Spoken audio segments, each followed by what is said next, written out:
안녕하십니까. 연세건우병원의 이상윤 원장입니다. 오늘은 환자분들 중에 많은 수를 차지하고 있는 팔꿈치 통증, 특히 그 중에서도 팔꿈치 관절염에 관해서 말씀을 드려보도록 하겠습니다. 솔직히 말씀드려서 외래에 오시는 분들 중에 대다수는 우리가 흔히 말하는 엘보라는 질환입니다. 좀 더 정확히 말하면 내측 상과염, 외측 상과염이라고 하죠. 별명이 있는데 테니스 엘보, 골프 엘보라고 많이 하시고요. 쉽게 말씀드리면 여기 모형이 있는데 팔꿈치 모형이거든요. 이렇게 연결된 이 하얀색이 힘줄입니다. 빨간색이 근육이고요. 손목까지 연결된 근육하고 힘줄이 팔꿈치 이 뼈에 튀어나온 부위에 붙어서 팔을 움직이는 그런 구조물을 갖고 있는데, 뼈에 부착되는 이 하얀색 이 힘줄 부위에 생기는 병이 엘보라고 하는 병입니다. 많이 써서 약간 손상이 오고 그로 인해서 염증이 생기고 심해지면 완전히 떨어지는 파열까지 올 수 있겠죠. 가장 흔한 질병이고 또 가장 많이 알려져 있고 치료법도 다양하게 발전되어 있습니다. 하지만 팔꿈치가 아프다고 해서 무조건 테니스 엘보다 골프 엘보다 그건 맞진 않겠죠. 그래서 거기에 관해서는 제가 또 따로 자료를 만들어 놓고 정리를 해놨기 때문에 참고를 해보시면 좋을 것 같고요. 오늘은 팔꿈치 질환 중에서도 테니스 엘보, 골프 엘보가 아닌 이 관절 안, 뼈 구조물을 이루고 있는 이 관절의 관절염에 관해서 설명을 드려보도록 하겠습니다. 이렇게 생각하시면 될 것 같아요. 먼저 팔꿈치 관절은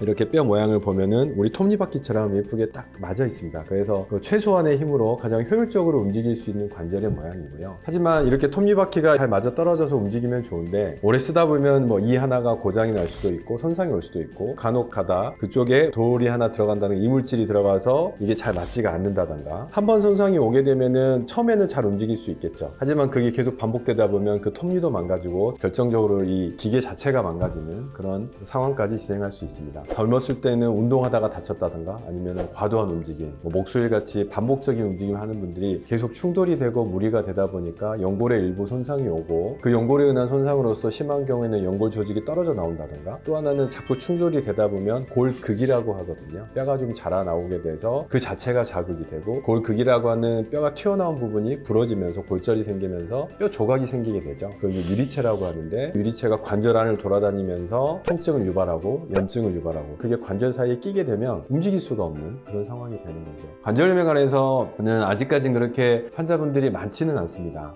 왜냐면은 무릎 관절이 가장 흔하거든요. 하지만 무릎 관절 못지않게 우리 환자분들에게 일상생활에 큰 불편을 줄 수 있는 게 팔꿈치 관절입니다. 그래서 오늘은 그 팔꿈치 관절에 관해서 말씀을 드려볼 텐데요. 물론 나이가 많이 드신 분들한테 팔꿈치에 관절염이 많긴 합니다. 하지만 요즘에는 스포츠 활동이나 대회 활동이 많아지면서 우리 외상이라고 하죠. 다쳐서 그런 후유증으로 오는 관절염도 많고요. 또 하나는 류마티스성 질환, 염증성 질환인데 그런 걸로 인해서 2차적으로 관절염이 생기는 경우도 많습니다. 그래서 치료에 관해서는 여러 가지 방법이 있겠지만 환자분의 증상, 나이, 생활 정도에 따라 결정을 합니다. 물론 관절염에 너무 진행을 하고 연세가 많으시고 하면은 팔꿈치도 인공관절로 치료를 하는 경우도 있습니다. 하지만 거기까지 가서는 안 되겠죠. 왜냐하면 팔꿈치 인공관절은 무릎이나 고관절, 어깨에 비해서 뼈 구조 자체나 움직임도 많고 하기 때문에 아직까지는 결과가 썩 그렇게 만족스럽지는 못합니다. 오늘은 그런 인공관절에 대한 치료보다는 내시경을 이용한 관절염의 치료, 거기에 관해서 좀 더 자세히 말씀드리도록 하겠습니다. 관절염의 치료에 관해서 아셔야 될 거는, 요즘에 무릎 관절 얘기가 많지만 완치라는 단어를 쓰기에는 좀 어렵습니다. 완치라고 하면 일반적으로 다시 손상되고 관절염이 오기 전 상태로 거의 새 것처럼 완치를 시키고 회복시켜야 된다는 게 완치일 수 있는데, 사람의 몸이라는 게 한번 손상이 오면 특히 연골 조직, 인대 조직, 왜 우리 피부도 여기가 열상이 있어서 봉합을 했어도 흉 조직이 남지 않습니까? 그게 완전히 흉 조직이 사라져가지고 아무렇지도 않게 되진 않거든요. 하지만 일상생활하는데 큰 지장은 없죠. 그래서 일단은 연골 조직을 다시 재생되게끔 해주고 새 걸로 바꿔주세요. 그거는 힘듭니다. 그래서 다시 한번 강조드리지만은 그런 상태가 되지 않도록 평소 관리를 하고 예방하는 게 중요하겠죠. 관절염은 주로 연골이 손상되고 염증이 생기고 뼈 조각, 뼈가 자라나는 골극 등이 생겨서 문제가 된다고 했는데, 아예 관절을 바꾸는 인공관절 외에는 처음에는 먹는 약, 스테로이드 주사도 많이 씁니다. 그런 주사법을 통해서 우선 통증을 조절하고 염증을 조절해서 가벼운 일상생활에 무리가 가지 않게 할 수 있는 게 먼저입니다. 하지만 그런 단계를 넘어서게 되면 그 다음은 염증을 제거하고 골극, 그다음 뼈 조각, 유리체라고 하는 그런 것들을 제거하는 수술은 요즘에는 관절 내시경을 통해서 많이 합니다. 이 팔꿈치 관절에 마취를 시행하고요. 조그만 얇은 내시경을 집어넣어서 직접 눈으로 보면서 시행을 합니다. 이런 관절경의 장점은 이쪽에 그게 손상을 적게 줄 수 있다는 겁니다. 예전처럼 이렇게 전부 다 절개를 해서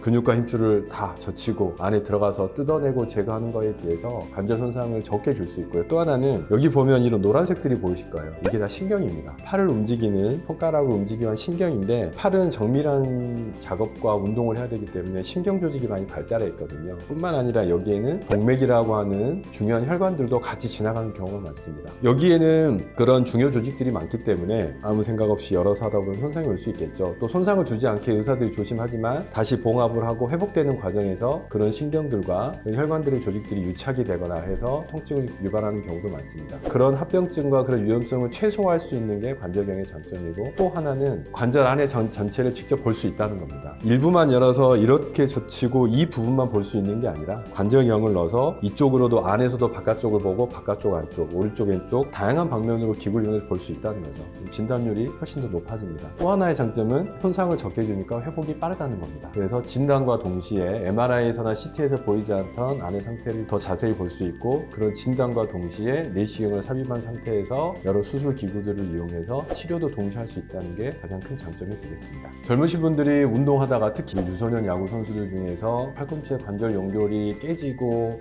손상이 오고 떨어졌대요 하는 분들이 꽤 있거든요. 특히 유소년 야구 선수들은 아직 근육하고 힘줄이 완숙이 되지 않았고 하기 때문에 그쪽에만 스트레스가 가고 연골 손상이 올 수 있습니다. 이런 친구들한테는 당연히 인공관절을 하면 안 되겠죠. 처음에는 이런 친구들한테도 내시경을 통해서 안에 손상 부위를 확인을 하고 그 부위에 관해서 요즘에 많이 하는 주기세포 치료를 한다든가 여러 가지 치료를 할 수 있습니다. 그런 게 초기에 치료가 잘 되지 않으면 결국 그게 하나의 원인이 돼서 나중에 관절염처럼 전체적으로 병이 악화가 될 수 있기 때문에 항상 관심을 가져야 될 것 같습니다. 하지만 이게 처음에는 본인은 잘 모릅니다. 그냥 팔꿈치가 오면 좀 무리했나? 근육통인가? 아니면 이게 말하는 엘보인가 보구나 생각을 하고 그냥 지내서 오는 분이 많은데, 어느 날 갑자기 가볍게 충격이 가거나 뭔가 삐끗했는데 갑자기 팔꿈치가 굽혀지지도 않고 펴지지도 않고 통증이 너무 심하다. 그래서 병원에 와서 체크를 해봤더니 환자분은 테니스 엘보, 골프 엘보가 아닌 연골, 관절의 문제네요. 그렇게 말하는 경우가 꽤 있습니다. 그렇기 때문에 항상 팔꿈치가 아프다고 해서 무조건 엘보다 그렇게 생각하지 마시고요.